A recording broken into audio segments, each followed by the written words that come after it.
Sa baryo ng Malatban, sa bayan ng Atimonan, Quezon, nakatirik ang isang malaking bahay kubo na may halong semento sa ibaba.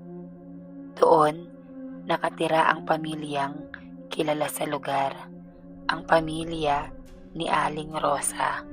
Si Aling Rosa ay nasa edad 45, medyo may katabaan, maputi ngunit palaging pawisan dahil sa pag-aasikaso ng kanilang karinderya.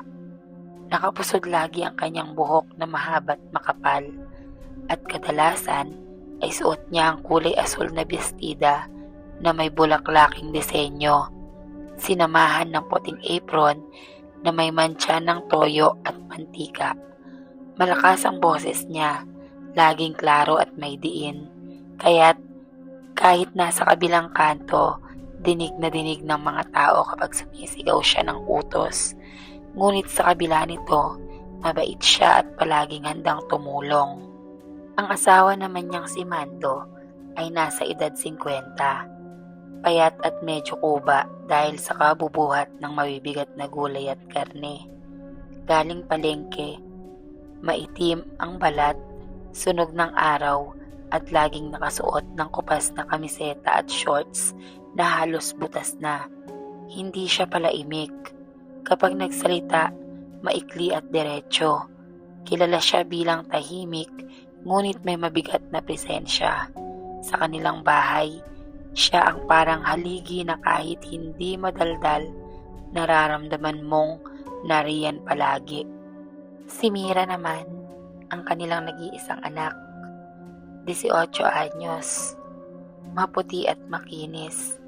Laging nakalugay ang mahabang buhok na abot bewang. Madalas nakasuot ng makukulay na palda at manipis na blouse na uso noon. Dahil siya'y dalaga pa, mahilig siyang maglagay ng pulbo sa muka at lipstick na pula.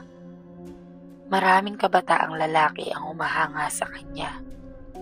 Ngunit mayabang siya at palaging minamaliit ang mga hindi niya gusto. Kapag may nakikita siyang mahirap o marumi ang kasuotan, mabilis ang bibig niya sa pangungutya. Bago po natin ipagpatuloy ang ating istorya, huwag kalimutang mag-like at mag-subscribe bilang suporta sa channel na to. Isang hapon ng Hulyo, habang malakas ang ulan at walang bumibili sa karenderya, may kumatok sa kanilang pintuan. Pagbukas ni Rosa, bumungad ang isang matandang babae, si Lola Iska. Si Lola Iska ay mahigit 70 taon na ang edad. Payat na halos nakikita na ang buto sa leeg.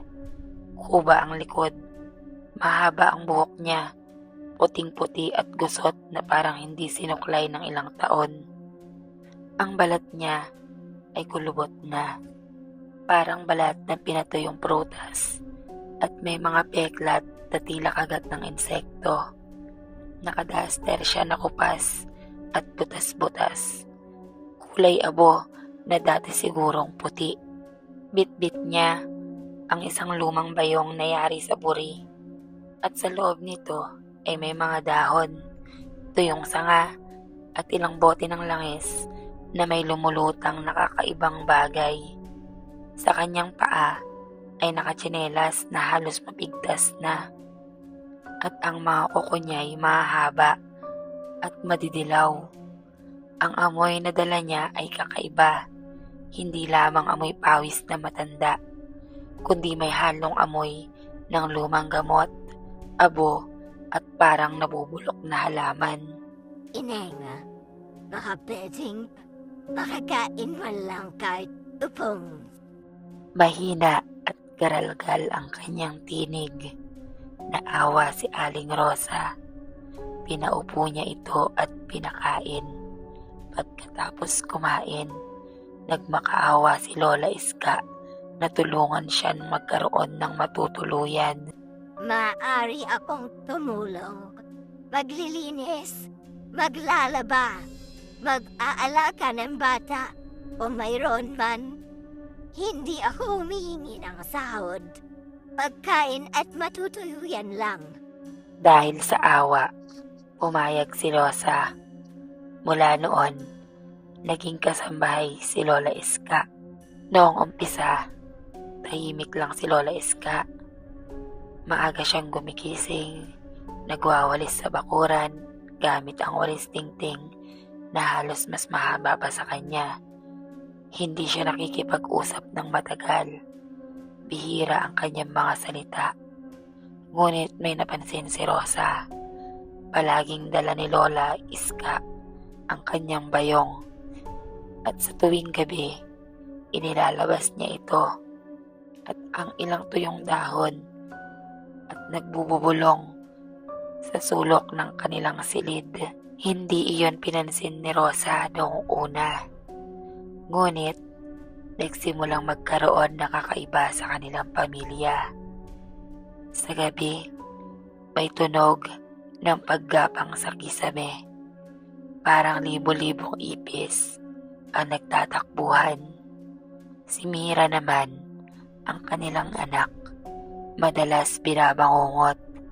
Nagigising siya at sinasabing may matandang babae sa gilid ng kama niya. Si Lando naman, nagkaroon ng sugat sa binti na hindi gumagaling kahit lagyan ng gamot. At ang lahat ng yon ay nagsimula nung dumating si Lola Iska. Isang madaling araw, nagsimulang magsuka si Mira.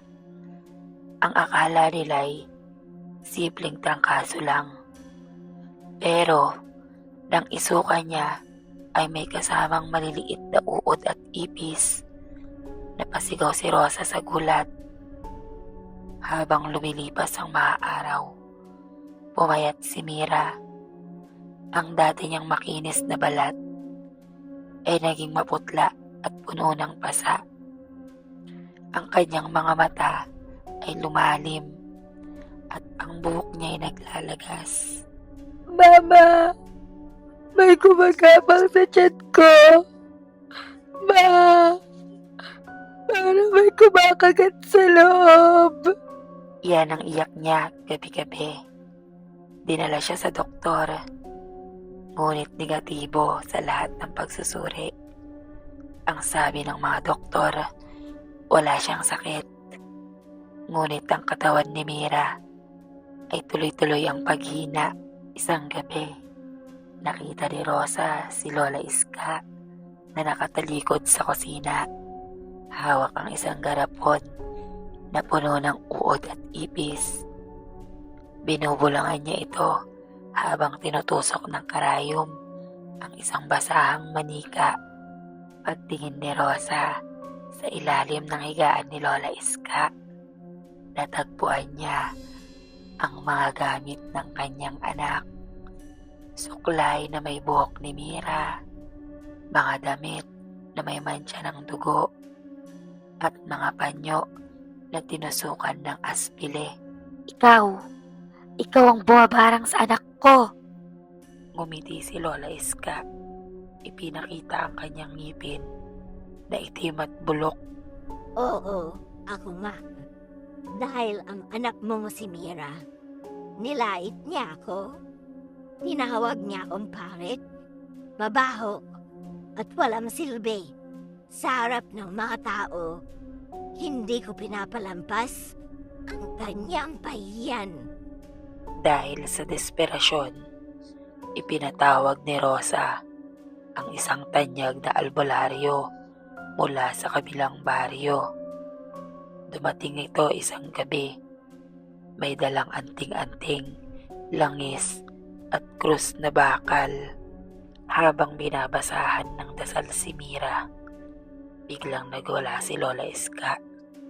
Nangisay siya.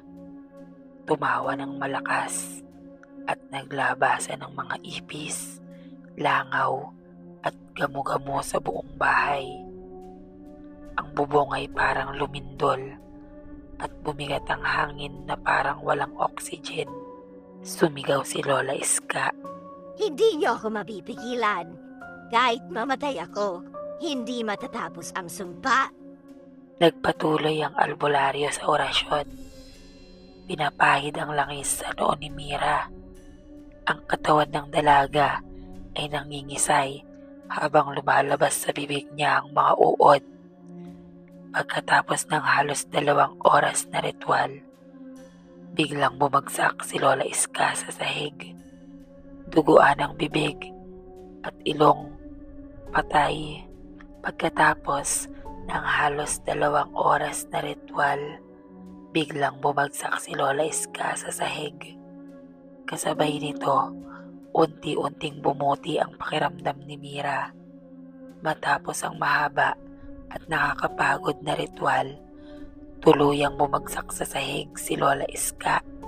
Duguan ang ilong at ang bibig. Naglaho ang mga ipis, langaw at gamo-gamo sa loob ng bahay. Tahimik na parabang nahugot ang bigat sa hangin. Kasabay nito, unti-unting bumuti ang kalagayan ni Mira. Humina man siya, ngunit muling bumalik ang kulay ng kanyang balat at ang kanyang hininga ay hindi nahirap. Lumipas ang mga linggo at unti-unting bumalik sa normal ang kanilang pamumuhay. Ngunit ang kasaysayang nangyari ay nanatili sa puso ni Aling Rosa at ng kanyang pamilya. Hindi na nila nakalimutan ng aral na iniwan ng pangyayaring yun. Pagkatapos nun, nagbago si Mira.